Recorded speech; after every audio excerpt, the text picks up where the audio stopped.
রেশমি রুমালের চাদর হাদিয়া হিসেবে নামাজি বান্দার কাছে পাঠায় দিবে।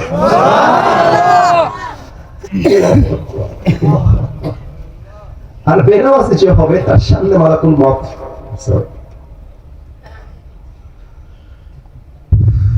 মালাকুল মউতের চোখের রং হবে টকটকে লাল বেনামাজির সামনে।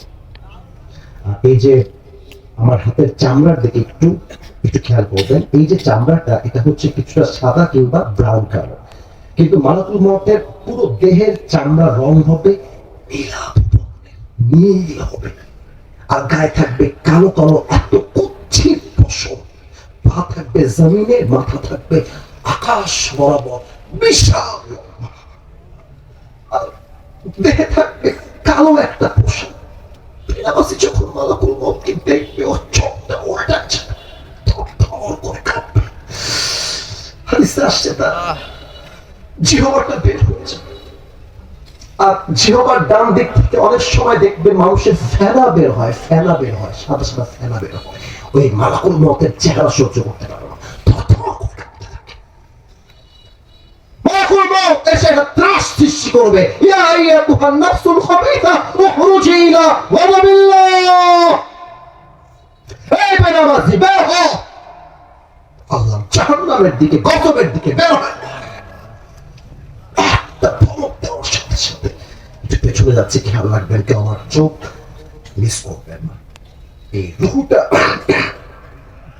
বের হয়ে একবার ডানে একবার বামে, সামনে পেছনে পালাতে থাকবে, দৌড়াতে থাকবে। এবার আমার বাম হাত দেখেন, মালাকুল মউত তার বাম হাতটা পেছন দিকে নিয়ে বেনামাজি রুহের দিকে কেমনে বোঝাই, কেমনে বলি হাদিসের কথাগুলো। বেপরদা মহিলা, বেপরদা যুবক, এই বেনামাজি যুবক রুহে যখন থাবা মারবে, ছিঁড়ে যখন বের করবে, হাদিসে আসছে একটা জীবিত ছাগলকে যাবেহ না করে তার চামড়া কেউ যদি ব্লেড দিয়ে ছিঁড়ে ফেলে, ওই ছাগলটার যে পরিমাণ কষ্ট হয় তার চাইতে 70 গুণ বেশি কষ্ট দিয়ে বেনামাজি বান্দার রূহকে কবজ করা হবে। বলুন সবাই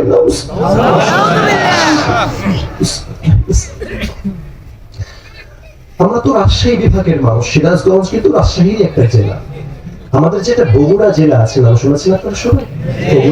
বগুড়ার পাশে, বগুড়ার আরেক দিকে কিন্তু এই বাচ্চারা কথা বলছিল, থামাই দিও তো ভাই, না না না না,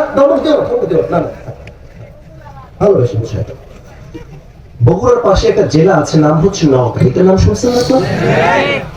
আমার একটা মাহফিল ছিল বগুড়ার জেলার ভিতরে। দুপচাচিয়ার একটা রোড আছে বগুড়াতে, ওটা দিয়ে সোজা আসলে আপনার নওগাঁতে ঢুকে যাওয়া যায়।